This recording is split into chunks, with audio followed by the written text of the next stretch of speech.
Hey there everyone, and welcome to another Sekiro video. In this video we're going to be taking a look at some of the most intense battles which I got recorded.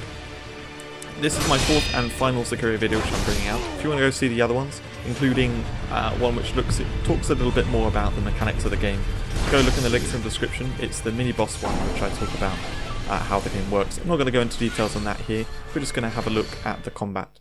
I'm not going to commentate much over the combat, and we're just going to leave you to watch it. However, I'm going to chime in for a few little bits here. So right at the beginning there, this guy, he's a mini-boss that's a tougher version of an earlier mini-boss. And I included my second last attempt there, which was a fail, but he killed me so harshly, so quickly when everything was going really well. So now you can see it from the beginning. He simply spams this double slash, which you have to look for the flash just before it comes, and then time 2 blocks. For when they come in. You saw there where I got hit by it, it almost kills me in one go, so if I've lost any health like right now, if I get hit by both slashes, I'm going to die. However, perform well, and it's actually really quick to build up his posture and take him out.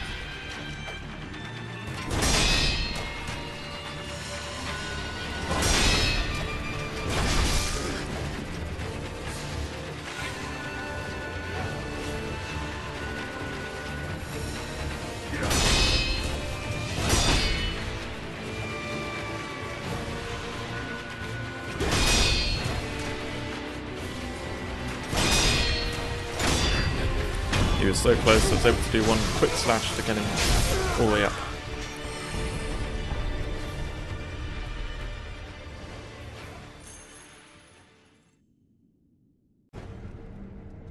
This next battle is another optional battle. It's the end of a quest line, which doesn't really get you anything good.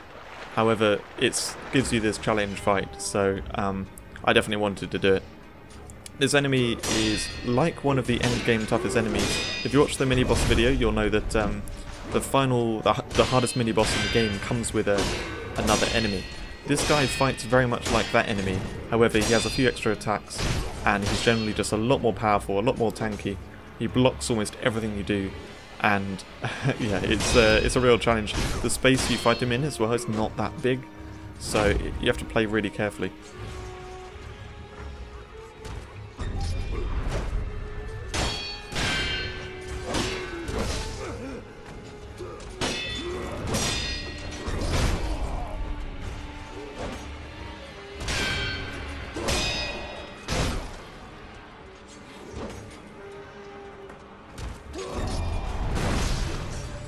At this point in the game, I was really good at playing it, and you'll see me do things like lots of perfect reflects at the right time, and I get my spacing a little bit wrong actually at a few points, but I do lots of perfect reflects and counters and stuff, and I do things like I'll disrupt his attack with a quick attack first and that kind of thing.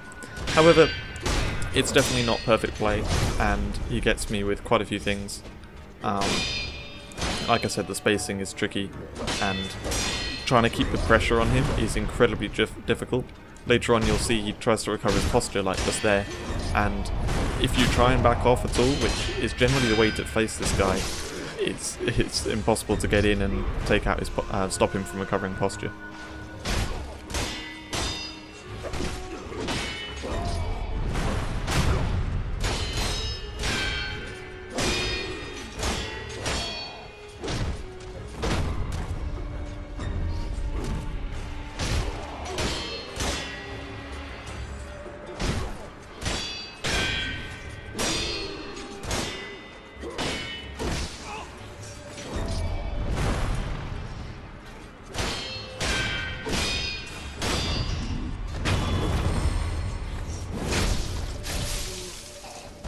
Again, that felt really good to do.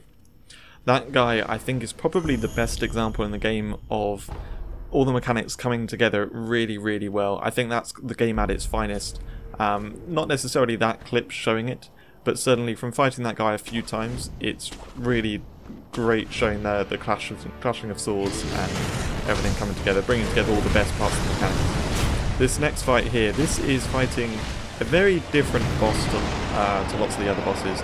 I mean, to be honest, lots of the bosses have their own unique charms that you have to fight them in certain ways. you would have seen that a little bit in some of the bosses which I've shared, but this one is very much different in the way that you can't fight it in a normal way, blocking the attacks, building up the posture. This is all about doing hits on it, because he doesn't block anything. So actually you get through his health slowly with time. It's not about keeping on the pressure and trying to build up the posture.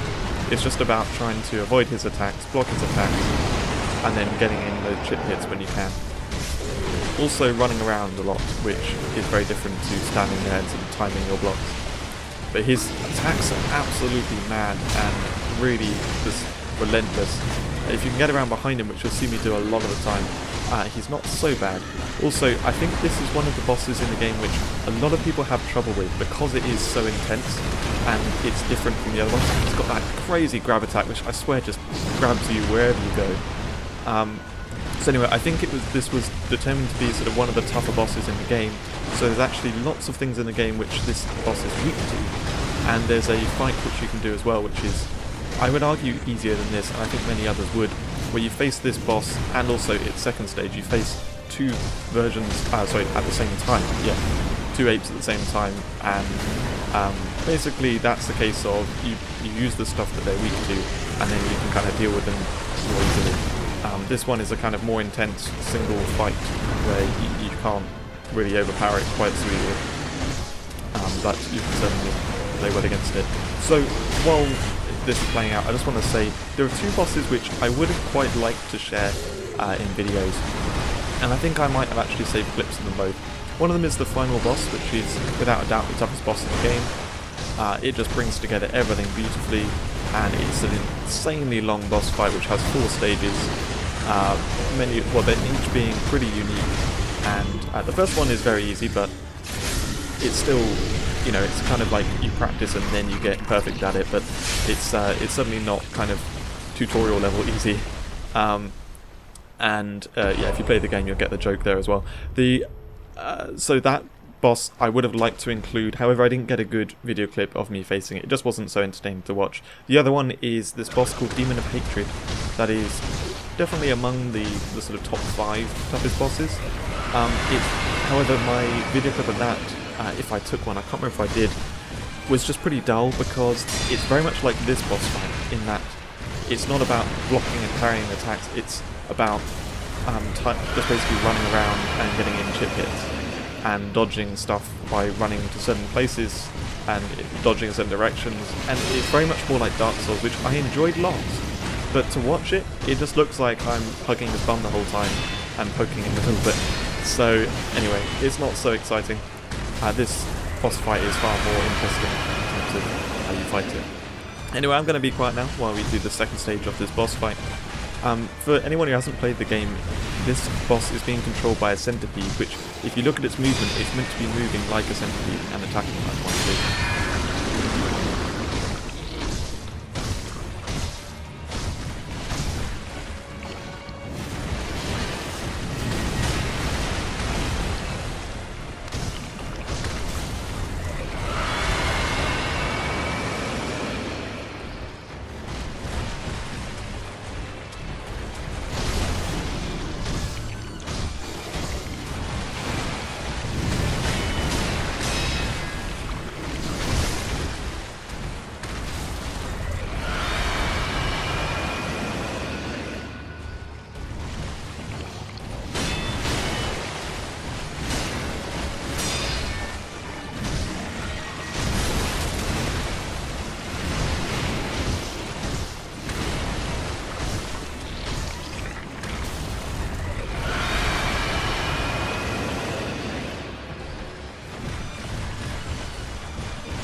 I got completely slaughtered there. Did not block them, and I think I didn't realise what kind of attack he was doing. This game is super punishing if you don't block at the right times.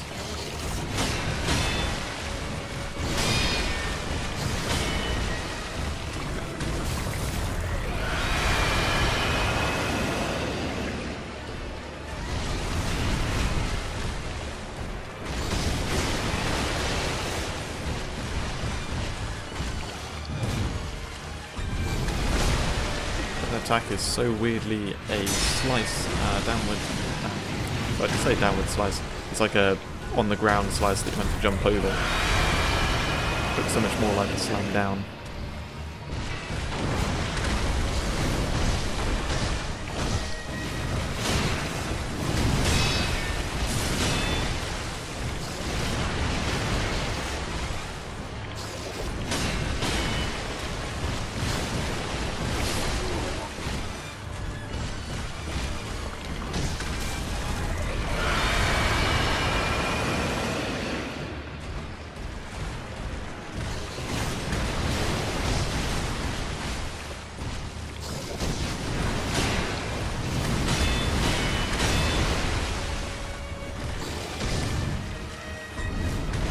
Looking at sections which we just had, and the way how I'm dodging his attacks and blocking the other ones, I'm probably making this look a little bit easier than it is. By sticking close to him, getting around behind him and moving in certain directions when certain attacks come in, you can make it look a little easier than it is, but there are certain slices of his sword which he does which you have to block, and if you're listening out for all the blocks and stuff, you'll see that they come out at the right times. It comes from practice, from playing this many times, and you'll see that over the course of the fight I did use quite a lot of my healing. Anyway, this concludes the final Sekiro video that I'm going to put out on my channel. I hope you enjoyed them. I would highly recommend getting the game if you're interested in it, or otherwise just go look at a Let's Play and stuff. I've only really shown boss fights. The actual gameplay going through the areas is excellent, absolutely amazing. The areas are lovely. So anyway, thanks for watching, I hope you enjoyed it, and I'll see you in another one soon.